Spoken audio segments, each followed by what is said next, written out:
కృప చూపాడు.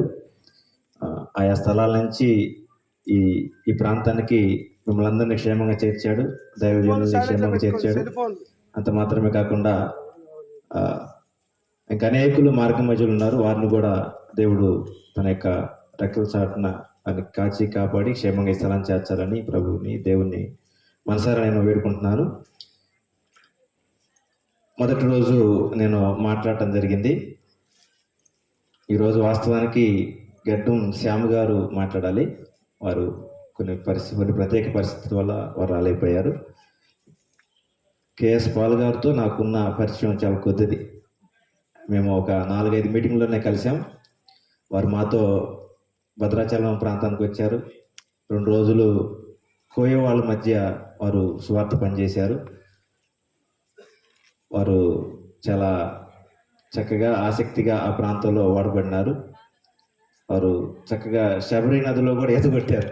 శబరి గోదావరి నది 2 కలిసే చోట మేము వద్దన్నా కానీ పోయి వాళ్ళు ఎదగొట్టారు. రాంబాబు గారు మన శ్రీనివాస్ పాల్ గారు చక్కగా వారు మాతో ఆ యొక్క సహవాసాన్ని వాళ్ళు కొనసాగించి మరలా ఈ ప్రాంతంలో ఈ సువార్త సభల్ని ఏర్పాటు చేయాలనే ఆలోచన వారు కలగటం, దానిని కార్యరూపం దాల్చడం, ఆ దిశగా వారు కృషి చేయడం అనేది ఎంతో గొప్ప అనేది. దేవుడు వారికి అటువంటి మంచి తలాంతులు ఇచ్చినందుకు దేవదేవునికి కృతజ్ఞతాస్తులు చెల్లిస్తున్నాను. ఈ 2 రోజులు ప్రసన్నక్క గారు, శ్రీనివాస్ పాల్ గారు మమ్మల్ని చక్కగా వారి ఇంట్లో మాకు చేర్చుకొని ప్రభు పేరట మంచి ఆతిథ్యం ఇచ్చారు. వారికి ప్రత్యేకమైనటువంటి వందనాలు తెలియజేస్తా ఉన్నాను. మొట్టమొదటిగా నేను మొదటి రోజు మాట్లాడినటువంటి అంశం ఏంటంటే, ఈ మీటింగుల నిమిత్తము మనకు ఏర్పాటు చేయబడిన అంశము ఏమిటంటే మానవుని రక్షణ ప్రణాళిక అనే అంశం మనకు ఏర్పాటు చేయబడింది. దానిలో నేను మాట్లాడినటువంటి విషయం ఏంటంటే, మానవుడు అనగా ఎవరో నేను మాట్లాడటం జరిగింది. మానవుడు అంటే శరీరాత్మ కలయికతో నిర్మించబడ్డ వ్యక్తి మానవుడు అని గ్రంథం మాట్లాడుతున్నారు. ఆకాశ పక్షులు ఉన్నాయి, కేవలం శరీరం మాత్రమే కలిగినవి, వాటికి ఆత్మలు లేవు. భూ జంతువులు ఉన్నాయి, కేవలం శరీరం మాత్రమే కలిగినవి, వాటికి ఆత్మలు లేవు. కానీ మహాదేవుడు ఈ మానవులు నిర్మించినప్పుడు ఎలా నిర్మాణం చేశాడంటే శరీరాత్మ కలయికతో దేవుడు నిర్మాణం చేశాడు. ఈ నరులు నిర్మించే క్రమంలో దేవుడు మనుషుల్ని నిర్మించిన విధానం అనేది మీకు పరిచయం చేశాను. మీకు గుర్తుందో లేదో, ఈరోజు కొంతమంది దైవజనులు వచ్చారు. మరి ఒకసారి దాన్ని నేను రికాల్ చేస్తాను, మరలా ఒకసారి దాన్ని జ్ఞాపకం చేయడానికి ప్రయత్నం చేస్తాను. మహాదేవుడు ఈ మనుషుని నిర్మించేటప్పుడు వారిని ఎలా నిర్మించాడంటే నేల మట్టితో మనుషుని నిర్మాణం చేశాడు.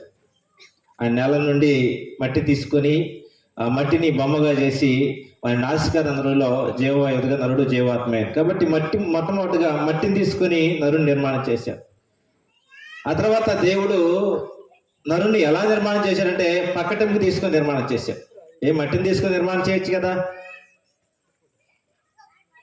కాబట్టి దేవుడు సర్వశక్తి గలవాడు, దేవుడు శక్తిమంతుడు అనడానికి గొప్ప సాక్ష్యాధారాలు అనేవి మనకి మహాదేవుని గ్రంథం మాట్లాడతాం. ప్రకటనకు తీసుకుని దేవుడు స్త్రీని నిర్మించేశాడు. ఆ తర్వాత దేవుడు మానవుని ఎలా నిర్మించాడంటే తల్లి యొక్క గర్భాన్ని ఎంచుకున్నాడు. అమ్మ మట్టి తింటే ఈ మట్టి శరీరం రావట్లా. మీరు ఎప్పుడైనా మట్టి తిన్నారా? ఇక్కడ చాలా మంది తల్లులు ఉన్నారు. మీరు బిడ్డలు కనేటప్పుడు ఎప్పుడైనా మట్టి తిన్నారా? దేవుడు మట్టితో మనిషిని నిర్మాణం చేస్తే, తర్వాత ప్రకటనకు తీసుకొని దేవుడు మనిషిని నిర్మాణం చేస్తే, దేవుడు తర్వాత మనిషిని ఎలా నిర్మాణం చేశాడంటే తల్లి యొక్క గర్భంలో మనిషిని నిర్మిస్తున్నాడు. 39వ కీర్తన 13 నుంచి చదివితే అక్కడ విషయాలు తెలియజేయబడతారు. నా తల్లి గర్భమందు నిర్మించిన వాడు నీవే అని మాట్లాడతాడు. కాబట్టి మహాదేవుడు ఈ మనిషిని నిర్మించేటప్పుడు 2 భాగాలుగా నిర్మాణం చేశాడు. ఒకటి శరీరము, 2 ఆత్మ. ఈ శరీరానికి సంబంధించి రక్షణ అనేది చాలా ప్రాముఖ్యమైనది. వ్యక్తిగతంగా ఈ శరీరాన్ని రక్షించుకోవాల్సిన అవసరం ప్రతి ఒక్కరి మీద ఉంది. ఈ శరీరాన్ని రక్షించుకోవడం కోసము మనం ఏం చేస్తాం? ఆహారం తీసుకుంటాం. ఆహారం తీసుకుంటే ఏమవుతుంది? రక్తం తయారవుతుంది. రక్తం తయారవడం వల్ల ఏం జరుగుతుంది? ఈ దేహము ఆరోగ్యంగా ఉంటుంది. కాబట్టి ఈ దేహాన్ని రక్షించుకోవడం కోసం, ఈ శరీరాన్ని రక్షించుకోవడం కోసము వ్యక్తిగతంగా మనం ఏం చేస్తూ ఉంటామంటే రోజు ఆహారం తీసుకుంటూ ఉంటాం. ఆహారం తీసుకొని ఈ శరీరాన్ని రక్షించుకుంటూ ఉంటాం. ఇలాంటి వస్త్రాలు ధరించుకొని ఈ శరీరాన్ని రక్షించుకుంటూ ఉంటాం. ఈ శరీరానికి అవసరమైనటువంటి ఒక ఇంటిని నిర్మాణం చేసుకొని ఆ ఇంటిలో ఎండ నుంచి, వాన నుంచి, అనేకమైనటువంటి పురుగుల నుంచి మనం కాపాడుకోవడం కోసము ఏం చేస్తుంటాం అంటే ఇటువంటి నివాస స్థలాలను కూడా ఏర్పాటు చేసుకుంటాం. ఈ శరీరాన్ని రక్షించుకోవడం కోసము ఎన్నో ప్రయత్నాలు మనము చేస్తూ ఉంటాం ఈ భూమి మీద. కాబట్టి రక్షణ అనేది ఇక్కడ చర్చించేది దేహానికి సంబంధించిన రక్షణ గురించి చర్చించబడదు. ఇక్కడ చర్చించబడే విషయం ఏంటంటే రక్షణ ఆత్మకు సంబంధించింది అనే విషయాన్ని మనము చర్చించబోతాం. ఒకసారి లేఖనాలు చదివితే రక్షణ అంటే ఏంటో గ్రంథం మాట్లాడుతూ ఉంటుంది. రక్షణ అంటే ఒక ప్రమాదం నుంచి తప్పించబడటం, ఒక విపత్తు నుంచి విడిపించబడటం, ఒక విపత్తుని తప్పించుకోవటం, ప్రమాదం వస్తుందని గ్రహించి ఆ ప్రమాదాన్ని తప్పించుకోవటము రక్షణ. అప్పుడప్పుడు మనకి డేంజర్ అని బోర్డులు కనిపిస్తూ ఉంటాయి. ఎలక్ట్రికల్ డిపార్ట్మెంట్లో పనిచేస్తున్నప్పుడు లేదా వాళ్ళు ఏం చేస్తారంటే ఒక ట్రాన్స్ఫార్మర్ ఉన్నప్పుడు అక్కడ దాని మీద ఏం చేస్తారంటే డేంజర్ అని రాస్తారు. డేంజర్ అని రాసే అర్థం ఏంటి? దాన్ని ముట్టుకుంటే చచ్చిపోతారు. కరెంటు తాగటం అనేది ప్రమాదం. కాబట్టి దాని మీద ఏం చేస్తారంటే డేంజర్ అని రాస్తారు, దాన్ని ముట్టుకోకూడదు అని రాస్తారు. దాన్ని ముట్టుకోకూడదు అని రాసినప్పుడు మనం ఏం చేస్తామంటే దాన్ని ముట్టుకోకుండా దూరం ఉంటాం. మహాదేవుని యొక్క గ్రంథము ఈ లోకం పైకి, ఈ భూమి మీదకి దేవుని యొక్క ఉగ్రత రాబోతున్నది అని తెలియజేస్తూ ఉంటాడు. రోమీయులకు రాసిన పత్రిక 1వ అధ్యాయము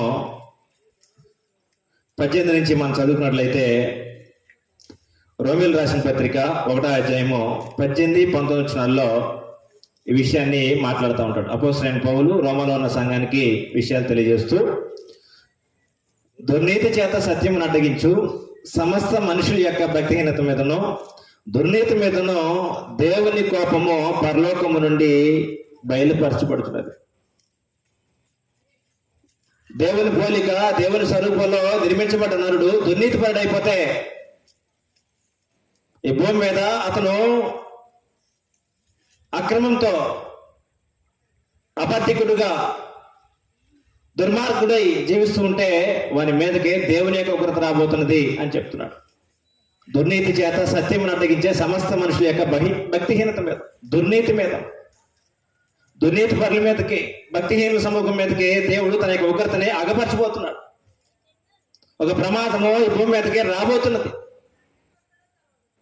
ఆ ప్రమాదాన్ని తప్పించుకోవాల్సినటువంటి అవసరం. ఆ ప్రమాదాన్ని తప్పించుకోవటమే రక్షణ.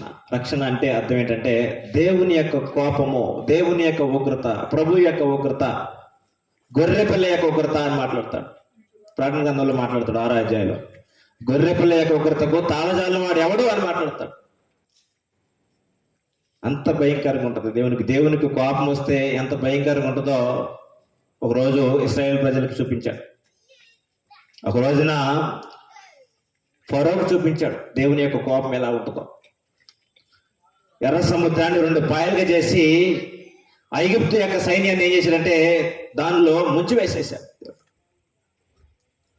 దేవుని యొక్క కోపము చాలా భయంకరమైనది.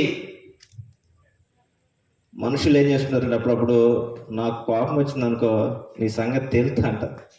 తెలిసేది లేదు, ఏం లేదు, కానీ ఏమంటారు, నా కోపం వచ్చిందనుకో నీ సంగతి తేలుతా, నీ అంతు చూస్తా అనే మాటలు కూడా మాట్లాడుతూ ఉంటారు. సరే, నీ కోపం సంగతి పక్కన పెట్టు. దేవుని యొక్క కోపము ఎంత భయంకరంగా ఉంటుందో చాలా భయంకరంగా ఉంటుంది. జీవం గల దేవుని చేతుల నుంచి విడిపింపబడేవాడు ఎవడు, తప్పించుకునేవాడు ఎవడు మాట్లాడతాడు. జీవం గల దేవుని చేతుల పడ్డ భయంకరమని మాట్లాడతాడు. దినవృత్తాంతాలు 2వ గ్రంథంలో కొన్ని సంగతులు మనం చూడడానికి ప్రయత్నించారు.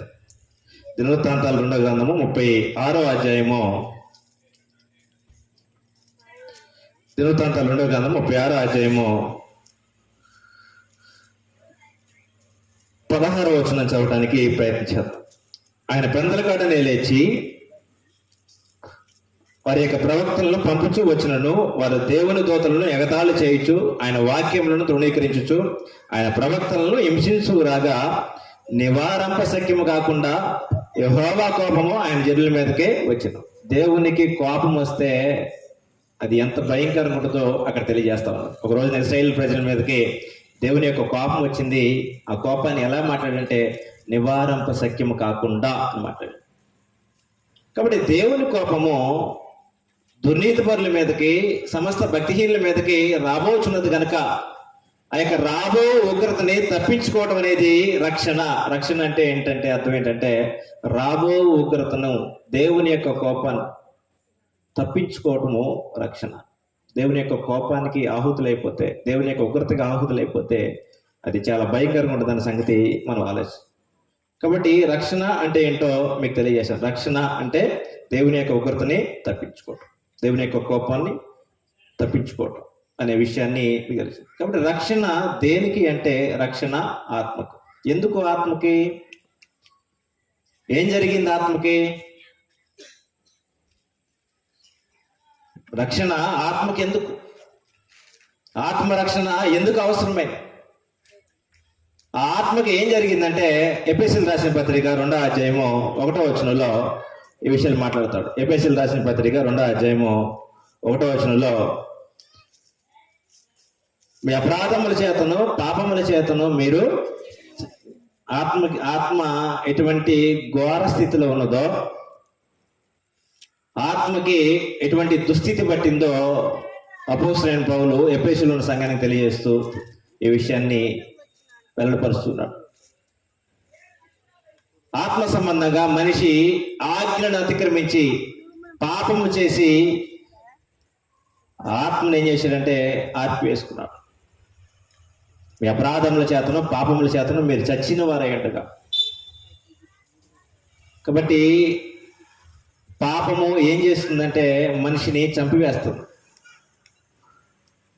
ఏ వ్యక్తి అయితే ఆజ్ఞను అతిక్రమించి పాపం చేస్తాడో ఆ వ్యక్తి ఆత్మ సంబంధంగా చచ్చిపోతాడు. నీ అపరాధాలు నిన్ను చంపివేస్తాయి. నువ్వు చేసినటువంటి పాపాలు దేవునితో సహవాసం లేకుండా చేస్తాయి, దేవునితో సమాధానం లేకుండా చేస్తాయి. నీ అపరాధములు, నీ దోషములు దేవునికి అడ్డుగా ఉంటాయి. యెషయా గ్రంథంలో మాట్లాడుతూ ఉంటాడు, దేవుని యొక్క ముఖము కనపడకుండా కనుమరుగు చేస్తాయి అంత. కాబట్టి ఆత్మ అంత ఘోరమైన స్థితిలో ఉంది కాబట్టే ఆ ఆత్మకు రక్షణ అనేది అవసరం. కాబట్టి రక్షణ దేనికి అన్నప్పుడు రక్షణ ఆత్మకు అనే సంగతి మనం ఖచ్చితంగా ఆలోచించేయాలి. మనం పాపం చేసి దేవునికి దూరస్తులు అయిపోయాం. భయంకరమైనటువంటి రోత జీవితాన్ని జీవిస్తూ ఉన్నాం. అటువంటి భయంకరమైన స్థితిలో జీవిస్తున్నటువంటి మనకి దేవునితో సమాధానం లేదు, మనకి దేవునితో సహవాసం లేదు. మనకి వారైతే అంధకారమైనటువంటి జీవం నుంచి వేరుపరచబడిన వారై అని మాట్లాడతాడు. ఎఫెసీ పత్రిక 4వ అధ్యాయము 18వ వచనంలో వారైతే అంధకార సంబంధించినటువంటి ఆ యొక్క జీవం నుంచి వారు వేరుపరచబడ్డారంట. అంధకార సంబంధులు అయిపోయి వారు దేవుని వాళ్ళ కలుగు జీవం నుంచి వేరుపరచబడిన సంగతి ఆ భాగంలో మాట్లాడుతూ ఉంటారు. కాబట్టి రక్షణ దేనికి అంటే రక్షణ ఆత్మకు. ఎందుకు అన్నప్పుడు మనిషి పాపం చేసి ఆత్మ సంబంధంగా చనిపోయాడు కాబట్టి ఆ ఆత్మ బ్రతికించబడాలంటే, ఆ ఆత్మ వెలిగింపబడాలంటే, ఆ ఆత్మ దేవునితో సంబంధాన్ని కొనసాగించాలంటే ఖచ్చితంగా ఆత్మకి రక్షణ అవసరం. ఈ భూమి మీద నువ్వు ఏది కలిగి ఉన్నా కలిగిపోయినా పెద్ద ఇబ్బంది లేదు. నువ్వు ధనవంతుడైనా ధనవంతుడు కాకపోయినా పెద్ద ఇబ్బంది లేదు. నీ దేహము బలంగా ఉన్నా లేకపోయినా పెద్ద ఇబ్బంది లేదు.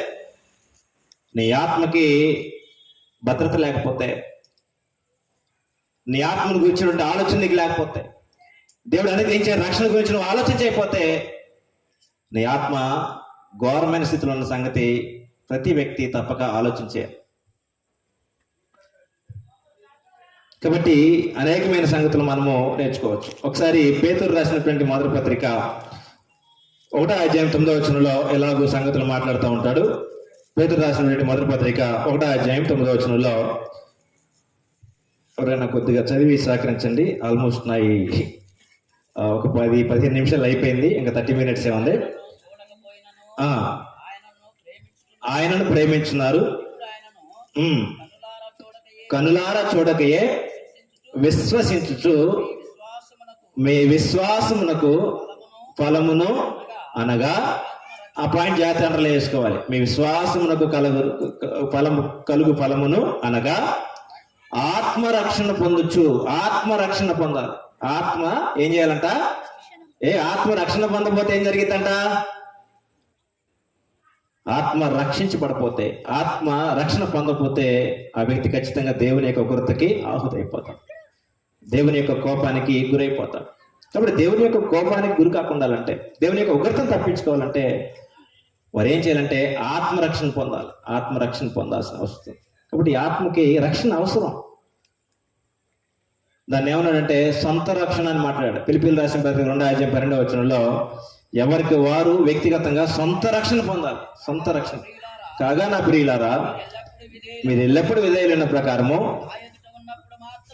నా ఎదుట ఉన్నప్పుడు మాత్రమే కాక మరి ఎక్కువగా నేను మీతో లేని ఈ కాలంలో భయముతోను వణుకుతోను మీ సొంత రక్షణ. కాబట్టి ఎవరికి వారు వ్యక్తిగతంగా, ఈ భూమి మీద పుట్టిన ప్రతి మనిషి పాపం చేశాడు కనుక ఆ పాపం చేసినటువంటి మనిషికి, ఆత్మ సంబంధంగా మరణించిన వ్యక్తికి సొంత రక్షణ అవసరం. సొంత రక్షణ అవసరం. ఏ వ్యక్తి అయితే ఇటువంటి ఒక భయంకరమైన స్థితిలో ఉన్నారో, దుర్భరమైన స్థితిలో ఉన్నారో, ఆ వ్యక్తి తనకు తానుగా ఆలోచన చేసుకోవాల్సిన అవసరం. నీకు సొంత రక్షణ ఉందా? నీకు సొంత రక్షణ ఉందా? నాకు సొంత రక్షణ లేదండి, నాకు ఒక 5 కోట్ల బిల్డింగ్ ఉంది, దేవుడు యాక్సెప్ట్ చేస్తాడంటే నో ఛాన్స్. నాకు సొంత రక్షణ లేదండి, నా ఆత్మ రక్షణ లేదండి, నేను ఒక గొప్ప పొజిషన్లో ఉన్నాను, దేశాన్ని ఏలుబడి చేస్తున్నాను, రాష్ట్రాన్ని ఏలుబడి చేస్తున్నాను, లేకపోతే ఒక డిస్ట్రిక్ట్ని ఏలుబడి చేస్తున్నాను, అయినా సరే నో ఛాన్స్.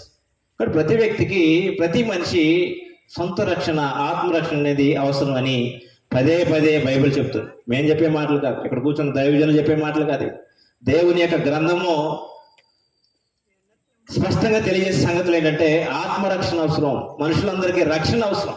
తిమోతి పత్రిక అదే చెప్తాడు. తిమోతి పత్రిక తిమోతి రాసిన మొదటి పత్రిక 2:4 ఏమని తెలియజేస్తారంటే ఆయన మనుషులందరూ రక్షణ పొంది, మనుషులందరికీ రక్షణ అవసరం. మనుషులందరికీ.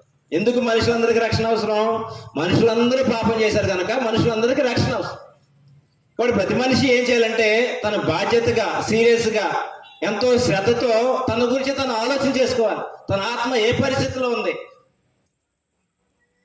తనకు తానుగా ఆలోచన చేసుకొని వారు ఏం చేయాలంటే తక్షణమే వారి యొక్క ఆత్మరక్షణ మీద, ఆ యొక్క సొంత రక్షణ మీద, సొంత ఆత్మరక్షణ మీద ఏం చేయాలంటే దృష్టి పెట్టాలి. కానీ మన దృష్టి అంతా వేరే దాని మీద ఉంటుంది. అసలు ఇదే శాస్త్రమైనట్టు.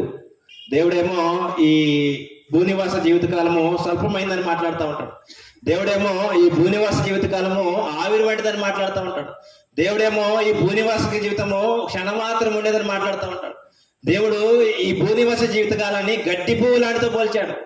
రాలిపోయే పువ్వు లాంటిదని మాట్లాడు. ఎన్నో పాటలు పాడుతూ ఉంటాం, ఎన్నోసార్లు మనము ఆ పదాలని పలుకుతూ ఉంటాం. కానీ దృష్టి అంతా ఏం చేస్తుంటే ఇక్కడే పెడతాం. మన ఆలోచనలో, మన యొక్క ఊహలో, మన యొక్క కార్యకలాపాలు మొత్తము దీన్ని కేంద్రం చేసుకుని మనం ఏం చేస్తామంటే ఆ దిశగా ప్రయాణం చేస్తూ ఉంటాం. కాబట్టి బాధ్యతగా ఆలోచన చేయాల్సిన అవసరం ఉంది ప్రతి వ్యక్తి. మనుషులందరూ రక్షణ పొందాలని దేవుడు కోరుతా ఉన్నాడు. నీకు రక్షణ ఉందా? నీ ఆత్మకి భద్రత ఉందా? నువ్వు సొంత రక్షణని పొంది ఉన్నావా అని ప్రతి మనిషి తనకు తానుగా ఆలోచన చేసుకోవాలని ప్రభుపేట మీకు మనవి చేస్తా ఉన్నాం. కాబట్టి మనుషులందరికీ రక్షణ అవసరం. రక్షణ పొందడానికే దేవుడు ఏం చేశాడంటే మనల్ని నియమించాడు. మనము ఈ లేఖనాన్ని దశలోనికి రాసిన మొదటి పత్రిక 5:9 మనం చదువుకున్నట్లయితే దేవుడు ఒక వ్యక్తిని ఎందుకు నియమించాడంటే రక్షణ పొందడానికి నియమించాడు. ఈ భూమి మీద ఏదో కూడబెట్టుకోవడం కోసమో, కారులోనో, 1 కోటి రూపాయలు, 2 కోట్లలోనో, లేకపోతే ఇటువంటి పెద్ద బిల్డింగుల్లోనో ఈ భూమి మీద నువ్వు దర్జాగా బ్రతకడం కోసం దేవుడిని నియమించలా. దేవుడిని ఎందుకు నియమించాడో తెలుసుకో. దశలోనికి రాసిన మొదటి పత్రిక 5:9 ఇలాగ మాట్లాడతాడు. ఎందుకనగా మన ప్రభు అయిన యేసుక్రీస్తు ద్వారా రక్షణ పొందుటకే దేవుడు మనలను నియమించాడు. ఏం చేశాడంట? దేవుడు మనలను నియమించాడు. దేనికి నియమించాడంట? రక్షణ పొందడానికి నియమించాడు. ఉగ్రత పాలవడానికి కాదు. ఉగ్రత పాలవడం, దేవుడి యొక్క కోపానికి ఆహుతి అవడానికి కాదంట. ఇంత చక్కగా మహాదేవుని యొక్క గ్రంథం మాట్లాడతామంటే మనుషులకి ఏమైనా పడుతుందా? ఆలోచన చేస్తున్నారా? ఏమైనా సీరియస్గా తీసుకుంటున్నారా? కాబట్టి ఆత్మను కూర్చున్నటువంటి చింత, ఆత్మను కూర్చున్నటువంటి భద్రత ప్రతి మనిషి కలిగి ఉండాల్సిన అవసరం. శ్రీనివాస్ పాల్ గారికి డబ్బులు ఎక్కువ ఈ మీటింగ్ పెట్టల, 3 రోజులు ఆయనతో తిరిగారు. మన కోయి వాళ్ళ దగ్గర మేము వెళ్ళినటువంటి ఆ ప్రాంతంలో ఒక మరీదాస్ అనే సహోదరుడు ఉన్నాడు. ఆయన ఇల్లు, ఆయన వాతావరణము, ఆయన చేసే పని చూసి చలించిపోయి 10,000 నేను ఇచ్చేస్తా అన్నాడు. ఆయన నాకు వద్దు అంటాడు. ఒరి బాబు నేను డబ్బులు ఇస్తా అంటారు, నేను తీసుకున్నాను, అయినా నాకు వద్దు అంటాడు. వాళ్ళిద్దరు బాబు ఆ మాటలు చూసినప్పుడు మాకు ఆయన యొక్క తపన మాకు కనపడదు. ఈరోజు ఈ మీటింగ్ జరిగించడానికి ఈ 3 రోజుల పాటు ఆయన ఏదో డబ్బులు ఎక్కువ పెట్టట్లా. ఈ ప్రాంతంలో ఉన్నవారు కావచ్చు, అనేకులు కావచ్చు, తన రక్ష సంబంధికులు కావచ్చు, ప్రతి ఒక్కరూ రక్షించబడాలి, రక్షణ పొందాలి. దేవుడు రక్షణ పొందడానికే వారిని నియమించాడు. ఈ సంగతి వారికి తెలియజేయాలనే ఆలోచనతో ఇటువంటి రక్షణ సమాచారాన్ని వారు తెలియజేస్తా ఉన్నారు. వారు మాట్లాడుతున్నారు, మా చేత కూడా తెలియజేస్తారు. కాబట్టి ప్రతి మనిషి సీరియస్ తీసుకోవాలి. దేవుడు మనల్ని ఎందుకు నియమించాడు? ఈ భూమి మీద గొప్ప బ్రతకడం కోసము మనం నియమించాల, లగ్జరీగా బ్రతకడం కోసమో, లేకపోతే ఏవో ఆస్తిపాస్తులు కూడబెట్టుకోవడం కోసమో, బ్యాంకుల్లో సొమ్ము కూడబెట్టుకోవడం కోసమో, ఇంకేదో దేనికోసమో దేవుడు మనల్ని నియమించలేదు. మనల్ని నియమించడంలో కారణం ఏంటంటే రక్షణ పొందడానికి నియమించడం అనే విషయాన్ని తెలియజేస్తాడు. ప్రతి మనిషి సీరియస్గా ఆలోచన చేసుకోవాలి. మనుషులు ఏం చేస్తారంటే ఏం పట్టించుకోరు, తినటం, త్రాగటం, భయంకరమైన ప్రవర్తన, వ్యభిచారము, అక్రమము, అపవిత్రత, దూషణ, పగ, ఈర్ష, అసూయ, ఈ తాత్కాలిక ఉండేదానికోసము మనుషులు ఏం చేస్తారంటే చేయకూడని కార్యక్రమాలు చేసేసి దేవుని యొక్క శిక్షకి, దేవునికి విరోధంగా మనుషులు బ్రతికేస్తారు. ఇలాంటి మనుషులందరూ ఏం చేయాలంటే ఆలోచన చేసుకోవాల్సిన అవసరం. దేవుడు నేను ఎందుకు నియమించాడు? దేవుడు నేను ఎందుకు సూచించాడంటే రక్షణ పొందడానికి. నువ్వు నశించిపోవటం దేవునికి ఇష్టం లేదు. ఎవడన్నా నశింపుక అందరూ మారు మనసు పొందాలని ఏం చేస్తారంటే దేవుడు కోరుతున్నాడు. కాబట్టి రక్షణ పొందడానికే దేవుడు మనల్ని నియమించాడు. ఇప్పుడు వరకు నేను 2 సంగతులు చెప్పాను.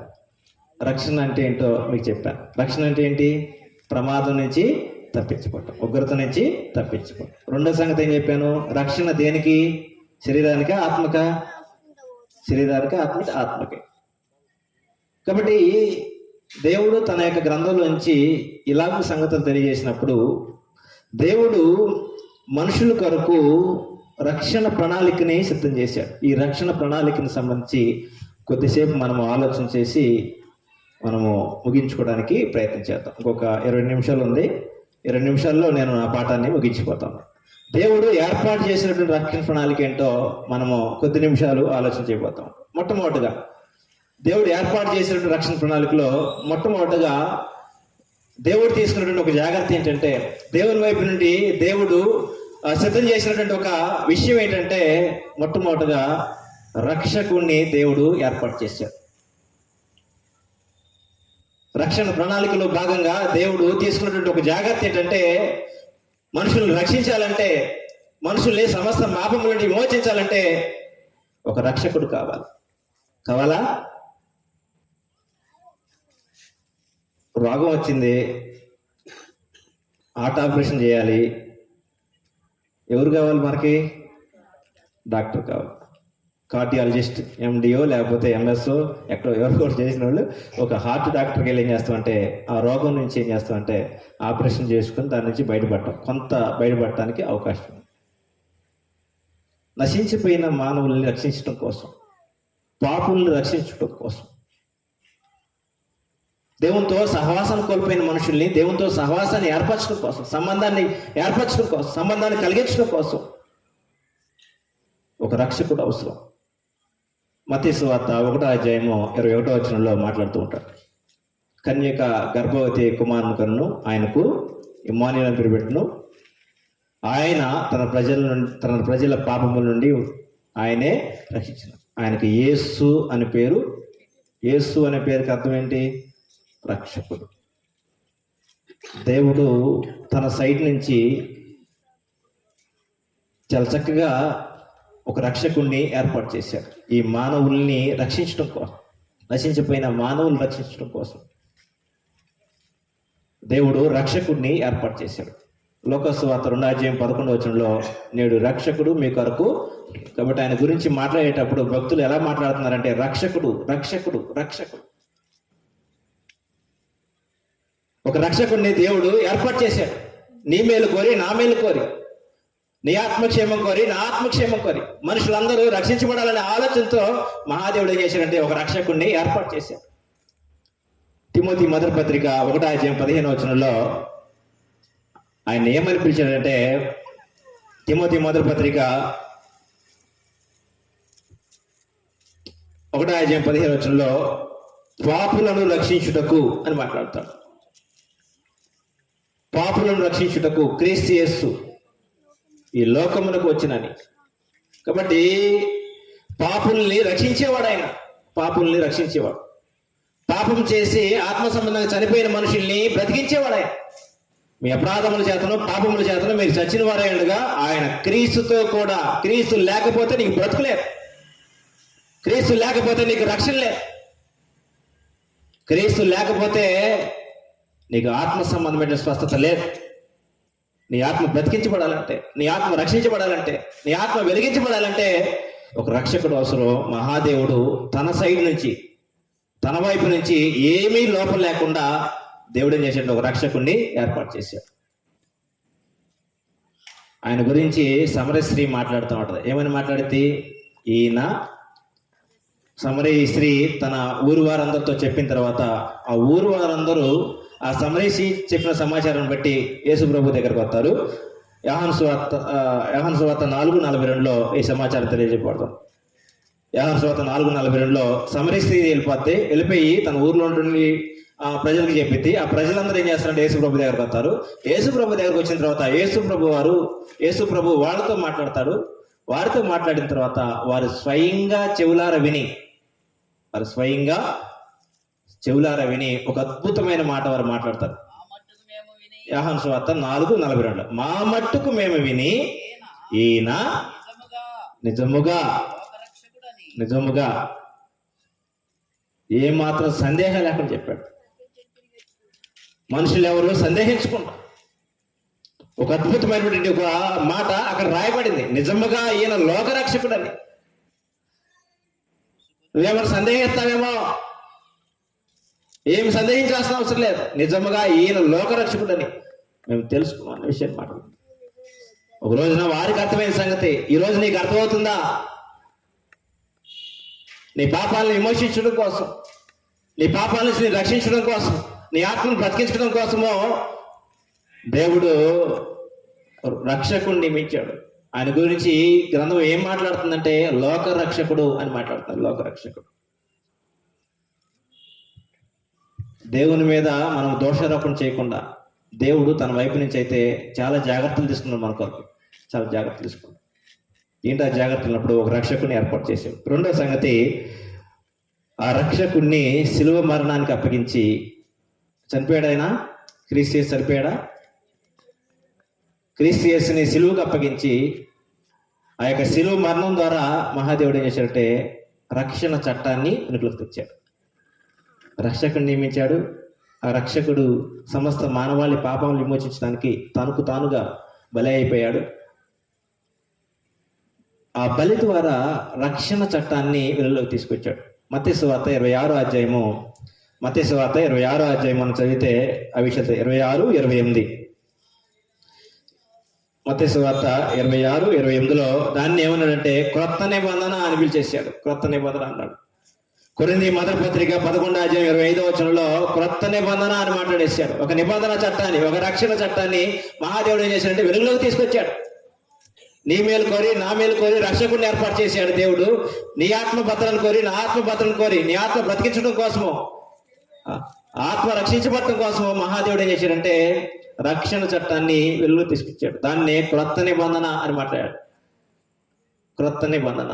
కొరింథీ మొదటి పత్రిక 11:25 క్రొత్త నిబంధన అని మాట్లాడాడు. అపోస్తుల కార్యాలు 16:17 ఏమని మాట్లాడంటే రక్షణ మార్గము అన్నాడు. దాన్ని రక్షణ మార్గం, రక్షణ కలగజేసే మార్గం అది. ఆ చట్టము ఎటువంటి మేలు చేసిందంటే నీకు రక్షణ మార్గాన్ని కలగజేస్తుంది. అది నీకు దాన్నే జీవ మార్గం అన్నాడు. దాన్నే ఏమన్నాడంటే సత్య మార్గం అన్నాడు. కాబట్టి మహాదేవుడు ఒక రక్షణ చట్టాన్ని దేవుడు మానవుల మేలు కోరి ఏర్పాటు చేశాడు. రక్షకుడిని ఏర్పాటు చేశాడు, రక్షణ చట్టాన్ని ఏర్పాటు చేశాడు. ఏ వ్యక్తి అయినా సరే రక్షించబడాలంటే ఇది లేకపోతే రక్షించబడలేడు. ఎన్ని దాన ధర్మాలు చేసినా సరే, ఎన్ని పుణ్యకార్యాలు చేసినా సరే, ఎన్ని స్కూళ్ళు కట్టించినా సరే, ఎంతమంది పేదలకు అన్నం పెట్టినా సరే, నీకు రక్షణ కలగాలంటే రక్షణ చట్టం అవసరం. కాబట్టి దేవుడు ఏం చేశాడంటే రక్షణ చట్టాన్ని ఏర్పాటు చేశాడు. తర్వాత మహాదేవుడు ఏం చేశాడంటే రక్షకుని ఏర్పాటు చేసిన తర్వాత, రక్షణ చట్టాన్ని ఏర్పాటు చేసిన తర్వాత దేవుడు ఆ రక్షణ మార్గాల్ని ప్రకటించే వారిని ఏర్పాటు చేశాడు. రక్షణ మార్గాన్ని ప్రకటించే వారిని ఏర్పాటు చేశాడు. అపోస్తుల కార్యములు 16 ఈ విషయాలు మాట్లాడుతూ ఉంటాడు. అపోస్తుల కార్యములు 16:17 చదివితే రక్షణ మాటలు తెలియజేసేవారిని, రక్షణార్థమైనటువంటి సంగతుల్ని ప్రకటించే వారిని దేవుడు ఏర్పాటు చేశాడు. అపోస్తుల కార్యములు 16:17 ఈ విషయాలు తెలియజేస్తూ ఉంటాడు. ఈ మనుషులు సర్వోన్నతుడైన దేవుని దాసులు, వీరు మీకు రక్షణ మార్గమును ప్రచురించేవారు. రక్షణ మాటల్ని ప్రచురించేవారు వీరు. రక్షణ మాటలు దేవుడు మన మేలు కోరి ఏర్పాటు చేసినటువంటి సంగతులు మనం ఆలోచన చేస్తున్నప్పుడు రక్షకుడిని ఏర్పాటు చేశాడు, రక్షణ చట్టాన్ని ఏర్పాటు చేశాడు. ఇంకా మన మేలు కోరి ఏం చేశాడంటే ఆ రక్షణ మాటల్ని ప్రకటించే వారిని ఏర్పాటు చేశాడు. ఇన్ని జాగ్రత్తలు అవి తీసుకుంటే మనం ఏం చేస్తామంటే ఆ మాటలు ఇక్కడ ప్రకటించబడుతుంటే ఆడితో మనకేం పని ఉందిలే, ఆ సంగతితో మనకేం పని ఉందిలే, లేదో చేసుకుంటారు, అయ్యో 4 మాటలు చెప్పుకుంటారు ఏదో అని పక్కన పడేసే మనుషులు లేకపోలేదు. ఎక్కడ కూర్చున్నా సరే ఇంట్లో ఏం జరుగుతుందో లేకపోతే ఇంకో షాట్ ఏం జరుగుతుందో అని ఆలోచించే మనుషులు కూడా ఉన్నారు. అంటే రక్షణ సంబంధించిన మాటలు తెలియజేయబడుతున్నప్పుడు, ప్రకటించబడుతున్నప్పుడు చాలా బాధ్యతగా శ్రద్ధతో ఏం చేయాలంటే ఆ మాటల్ని వినాల్సిన అవసరం ఉంది. మన మేలు కోరి దేవుడు రక్షణ మార్గాన్ని ప్రకటించే వారిని ఏర్పాటు చేశాడు. అదే అపోస్తుల కార్యాలు 11:14 ఒక మాట మాట్లాడతాడు. పక్కనే అపోస్తుల కార్యాలు 11:14 అపోస్తుల కార్యములు 11:14 ఏం మాట? నీవును నీ ఇంటి వారును ఏ మాటల వలన రక్షణ పొందుదురో ఆ మాటలు అతను నీతో చెప్పిన. కాబట్టి ఏ మాటల వల్ల మనుషులకి రక్షణ కలుగుతుందో, ఏ మాటల వల్ల మనుషులకు రక్షణ కలుగుతుందో ఆ మాటలను ప్రకటించడానికి, ఆ మాటలు తెలియజేయడానికి, నశించిపోతున్నటువంటి మనుషులకి ఆ యొక్క రక్షణ మాటలు ప్రకటించడానికి దేవుడు రక్షణ మార్గాన్ని ప్రకటించే వారిని ఏర్పాటు చేసుకున్నాడు. దేవుడు తీసుకున్న జాగ్రత్తలు మీకు అర్థమైతే లేవు, నాకైతే తెలియదు, కానీ చాలా అద్భుతంగా దేవుడు మన పట్ల జాగ్రత్తలు తీసుకున్నాడు. ఎవరిని వదిలేలా మనం సృష్టించి, మనుషుడు సృష్టించబడిన తర్వాత పాపం చేస్తాడని దేవుడు తెలుసు. పాపం చేసిన మనిషిని రక్షించడం కోసమో దేవుడు తన పక్షాన ఎటువంటి మార్గాన్ని ఏర్పాటు చేశాడో, కానీ మనుషులు పట్టించుకోవట్లేదు. ఎంతవరకే తినటం, త్రాగటం, ఇష్టానుసారం బతకటం, భయంకరమైన జీవితానికి అలవాటు పడిపోయి మనుషులు బతికేస్తారు. కానీ నేను పాపం చేశానే, నా ఆత్మ ఘోరమైన స్థితిలో ఉందే, నా ఆత్మను భద్రం చేసుకోవడం కోసము, నా ఆత్మ రక్షించబడటం కోసము దేవుడు ఏ మార్గాన్ని ఏర్పాటు చేశాడో ఆ మార్గాన్ని నేను నేర్చుకోవాలి, ఆలోచన చేయాలి, దాని మీద దృష్టి పెట్టాలి. ఆ రక్షణ మాటలు ప్రకటించబడుతున్నప్పుడు ఆ మాటలు నేను నా హృదయంలోకి స్వీకరించాలి, నా హృదయంలో వాటిని ఉంచుకోవాలి అని ఏ మనిషి అయితే ఆలోచన చేస్తాడో ఆ మనిషి ఖచ్చితంగా తన ఆత్మని భద్రం చేసుకున్న వాడుగా ఉంటాడు. కాబట్టి దేవుడు తన సైడ్ నుంచి ఏమీ లోపం లేకుండా తను చేయాల్సినవి చేసేసాడు. మనం ఏం చేయాలో ఒక 4-5 సంగతులు చెప్పేసి నేను ముగించేస్తాను. ఇక్కడ మన వైపు నుండి ఏం చేయాలి? దేవుని వైపు నుంచి ఏం చేశాడు చెప్పండి ఒకసారి. రక్షకుణ్ణి ఏర్పాటు చేశాడు, రక్షణ చట్టాన్ని ఏర్పాటు చేశాడు, 3 రక్షణ మార్గాన్ని ప్రకటించే వారిని ఏర్పాటు చేశాడు. ఆయన మీద ఎవరైనా నేరం వేస్తారేగా? ఏటాకి సాక్ష్యం చేస్తారు ఎవరైనా? ఆయన సైడ్ నుంచి ఏం ప్రాబ్లం లేదు. మన వైపు నుండి మనం ఏం చేయాలంటే ఆ రక్షణ ప్రణాళికని వినాలి. ఎఫెసీయులకు రాసిన పత్రిక 1:13 మన వైపు నుండి మనం ఏం చేయాలో ఒక 5 సంగతులు ఆలోచన చేసి ఒక 5 నిమిషాల్లో మనం ముగించుకోవడానికి ప్రయత్నించాలి. మన వైపు నుండి మనం ఏం చేయాలి? ఎఫెసీయులకు రాసిన పత్రిక 1:13 ఎఫెసీ 1:13 ఏం మాట్లాడుతూ ఉంటారంటే, మీరును సత్యవాక్యమును అనగా మీ రక్షణ సువార్తను ఎలా మాట్లాడాడు? అక్కడ సువార్తను ఎలా మాట్లాడాడు? సువార్త అంటే అర్థం ఏంటి? క్రీస్తు యొక్క మరణము, సమాధి, పునరుత్థానం. క్రీస్తు యొక్క మరణము, సమాధి, పునరుత్థానము అది మనుషునికి రక్షణ కలిగేసిందట. అందుకే ఏమనంటే, మీరును అనగా సత్యవాక్యమును విని, సత్యవాక్యమును అనగా మీ రక్షణ సువార్తను విని రక్షణ సువార్తను ఏం చేయాలంటే, అందుకే ఏం చెప్పాడు ఇక్కడ? రక్షణ ప్రణాళికలో భాగంగా మహాదేవుడు ఏం చేశాడంటే రక్షణ సువార్తని తెలియజేశాడు. రక్షణ సువార్త తెలియజేశాడు. ఆ రక్షణ సువార్తను ఏం చేయాలంటే వినాల్సిన అవసరం ఉంది. ఆ రక్షణ సువార్తని ఎవరైతే వింటారో ఆ వినేవారికి ఏం జరిగిందంట? విశ్వాసం కలుగుతాం అన్నాడు. రోమాపత్రిక 10:17 ఏమన్నాడు? ఏమింటే విశ్వాసం కలిగింది? క్రీస్తుని కూర్చున్న మాటలు వింటే విశ్వాసం. అంటే క్రీస్తుని కూర్చున్న మాట అంటే అర్థం ఏంటి? క్రీస్తు ప్రభు యొక్క మరణము, క్రీస్తు ప్రభు యొక్క సమాధి, క్రీస్తు ప్రభు యొక్క పునరుత్థానం ఇవి విన్నవాడు, వీటి గురించి ఆలోచన చేసేవాడు. ఆ క్రీస్తుని కూర్చున్న సంగతులు ఏ వ్యక్తి అయితే వింటాడో ఆ వ్యక్తికి ఆ మాటలు ఏం చేస్తాయి అంటే విశ్వాసాన్ని కలిగజేస్తాయి అంట. వినటం వల్ల విశ్వాసం కలగదు. ఏం వినాలో జాగ్రత్త చూసుకోవాలి. చెట్టు కథలు, పుట్టు కథలు, పెట్టు కథలు చెప్పేవాళ్ళు 300 మంది ఉన్నారు. అవి విన్నారనుకో ఆ కథలు చాలా బాగుంటాయి, రక్షణ కలిగజేవాడు. అది నరకానికి అని చెప్పారు మన కేఎస్ పాల్ గారు. అసలు ఏ మాత్రం సత్యగించడు, ఆయన ధైర్యం అలాంటిది. కాబట్టి ఏ వినాలో జాగ్రత్త చూసుకోవాలి. రక్షణ మాటలు ప్రకటించేవారు ఉన్నారు. ఆ రక్షణ మాటలు తెలియజేయబడుతున్నప్పుడు, రక్షణ సువార్త ప్రకటించబడుతున్నప్పుడు మనుషులుగా మనం ఏం చేయాలంటే ఆ రక్షణ సువార్తని వినాలి. ఆ రక్షణ సువార్తను విన్నప్పుడు విశ్వాసం కలుగజేసింది.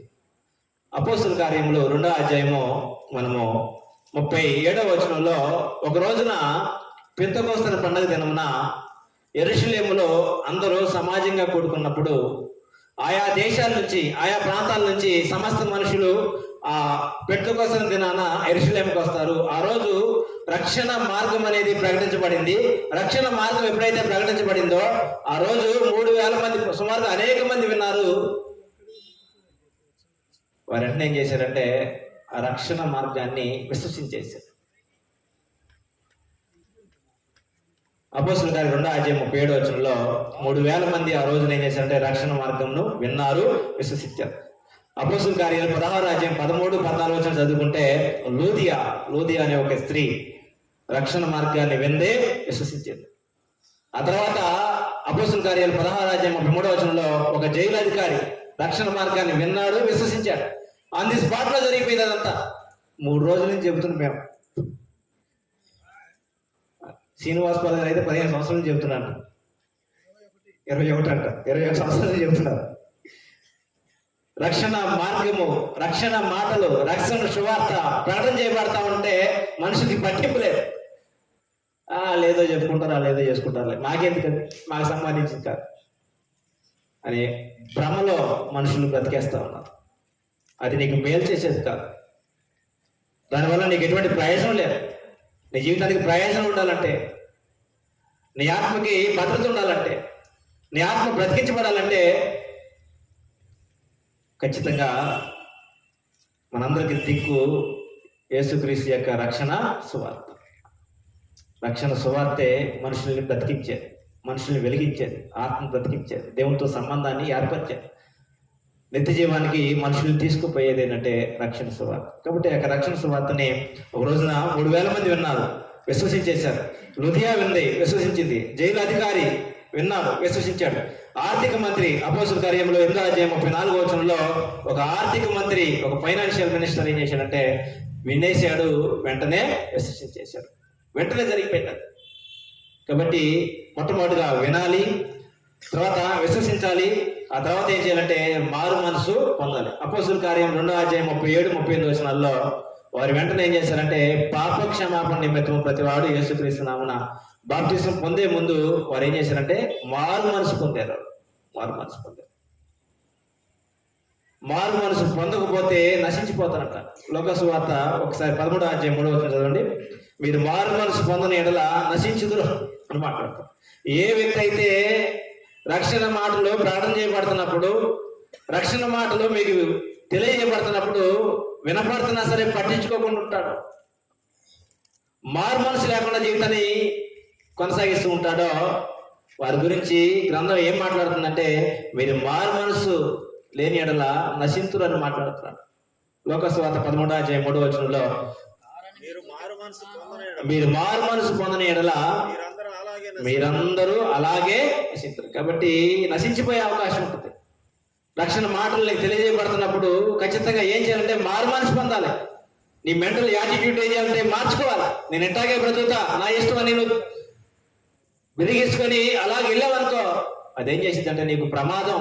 దేవుని యొక్క కోపానికి నిన్ను ఆహుతి చేసింది, దేవుని యొక్క ఉగ్రతకి నిన్ను గురి చేసింది. గొర్రెపల్లి యొక్క ఉగ్రత భయంకరంగా ఉంటుంది సంగతి దేవుడు తన గ్రంథంలో చెప్తా ఉన్నప్పటికీ నువ్వు మారు మనసు లేకుండా బ్రతికేవనుకో, అది తీవ్రమైనటువంటి నష్టాన్ని కలిగించిన సంగతి ఆలోచించాలి. కాబట్టి రక్షణ మాటలు ప్రకటించబడుతున్నప్పుడు వారు ఏం చేయాలంటే ఆ రక్షణ సువార్తని వినాలి, విశ్వసించాలి, వెంటనే ఏం చేయాలంటే మారు మనసు పొందాలి, మార్పు చెందాలి. అంధకారమైన పరిస్థితుల నుంచి, ఆ యొక్క పాపపు జీవితం నుంచి పరిశుద్ధతలోకి, అంధకారమైన సంబంధం నుంచి జీవంలోనికి, వెలుగులోనికి ఏం చేయాలంటే చీకటిలోంచి వెలుగులోకి మనుషులు మార్పు చెందాల్సిన అవసరం ఉంది. వారు మారు మనసు పొందిన వారు ఏం చేస్తారంటే వెంటనే యేసు ప్రభుని, యేసుక్రీస్తుని, యేసుని నా ప్రభు అని అంగీకరిస్తూ ఉంటారు. రోమా రాసిన పత్రిక 10:9 ఇలాగ మాట్లాడుతూ ఉంటారు. రోమిల రాసిన పత్రిక 10:9 అదేమనగా యేసు ప్రభు అని మీ నోటితో ఒప్పుకొని దేవుడు మృతుల్లో నుండి ఆయన లేపినని మీ హృదయమందు. కాబట్టి యేసు ప్రభు అని ఏం చేయాలంట? నోటితో ఒప్పుకోవాలంట. రక్షణ ప్రణాళికలో భాగాలు అవి, దేవుడు ఏర్పాటు చేసిన మెట్లు అవి. నువ్వు వేరే రూట్ వేసుకుని పోదామంటే కుదరదు. దేవుడు ఏర్పాటు చేసినటువంటి ఆ యొక్క పద్ధతులకి మనుషులు ఏం చేయాలంటే తలవంచాల్సిన పరిస్థితి. ఆయన సైడ్ నుంచి ఆయన రక్షకుడిని ఏర్పాటు చేశాడు, ఆయన సైడ్ నుంచి ఆయన రక్షణ చట్టాన్ని ఏర్పాటు చేశాడు, ఆయన సైడ్ నుంచి ఆయన రక్షణ మాటలు ప్రకటించే వారిని ఏర్పాటు చేశాడు. ఇక నీ పని, నా పని ఏంటంటే ఆ రక్షణ మాటల్ని వినాలి, ఆ రక్షణ మాటల్ని విశ్వసించాలి. వెంటనే మన యొక్క మన మనసుని మార్చుకోవాలి. యేసు ప్రభుని ప్రభువుగా మనం అంగీకరించాలి. అయ్యా నీ కొరకు నేను బ్రతుకుతా, నువ్వే నన్ను ఏర్పాటు చేసేవాడు, నువ్వే నా ప్రభువి, నన్ను నడిపించేవాడు, నీవు నా హృదయ ఆలోచనలు నివాసం, నువ్వు చెప్పింది నేను చేస్తానని వారు ఏం చేస్తారంటే యేసుని ప్రభువుగా తమ యొక్క నోటితో కన్ఫెస్ చేస్తారు, ఒప్పుకుంటారు. వారు ఏం చేస్తారంటే బాప్తిసం పొంది రక్షించబడతారు. నమ్మి బాప్తిసం పొందినాడు. చదివాం కదా మనం మూలవాక్యం. ఏం చదివాము చెప్పండి. అది ఎక్కడ? మార్కు 16:15-16 ఏం చదివాము? నమ్మి బాప్తిసం. నమ్మిన వ్యక్తి ఏం చేయాలంటే వెంటనే బాప్తిసం పొందాలి. బాప్తిసం పొందిన వాడు రక్షించబడతాడు. కాబట్టి ఈ రాత్రికాల సమయంలో 3 రోజుల పాటు ఇక్కడ సువార్త సభల్ని ఏర్పాటు చేసి రక్షణ మాటల్ని ప్రకటన చేయడంలో ఉద్దేశం ఏంటంటే నీ భూమి మీద ఎంత ధనవంతుడు అయినా సరే నీ ఆత్మ బ్రతికించబడపోతే నువ్వు ఎత్తుడువే. ఈ భూమి మీద నీకు ఎంత పేరున్నా సరే నీ ఆత్మకు రక్షణ లేకపోతే నువ్వు ఎత్తుడువే.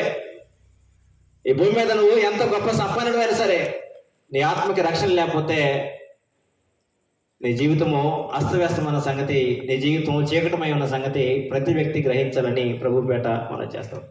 కాబట్టి ప్రతి మనిషి, భూమి మీద పుట్టిన ప్రతి మనిషి, అది ఎవరైనా సరే, సామాన్యుడైనా, పేదవాడైనా, ధనవంతుడైనా, గొప్పవాడైనా, అధికుడైనా, దేశ ప్రధాని అయినా సరే, రాష్ట్ర ప్రధాని అయినా సరే, ఎవరైనా సరే, వారు ఏం చేయాలంటే వారి యొక్క ఆత్మకి రక్షణ అనేది అవసరం.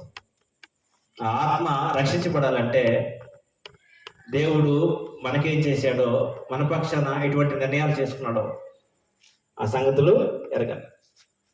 తర్వాత మనము ఏం చేయాలో ఆ సంగతులు కూడా ఎరగాలి. కాబట్టి ఈ రాత్రికాల సమయంలో ఆ సంగతులు తెలియజేయబడి ఈ 3 రోజుల్లో 2 రోజులు దైవ సందేశాన్ని మాట్లాడటానికి కేఎస్ పాల్ గారు మాకు ఒక అవకాశం ఇచ్చారు. అందుని బట్టి వారికి ప్రత్యేకమైన వందనాలు. వాస్తవానికి భద్రాచలం ప్రాంతాల్లో వారు నా అవకాశాన్ని వారు తీసుకున్నారు. వారు మరలా ఈ ప్రాంతంలో నాకు అవకాశం కలిగించారు. ఏదేమైనా ఇటువంటి ఒక మంచి సహవాసాన్ని దేవుడు కలిగజేశాడు. అందుని బట్టి దేవదేవునికి స్తుతులు స్తోత్రాలు సమర్పిస్తున్నాను. వారు చాలా యాక్టివ్గా చూస్తున్నారు, ఇందాడ మంచి యాక్టివ్గా పనిచేశారు, అన్ని పనులు వాళ్ళే చేశారు.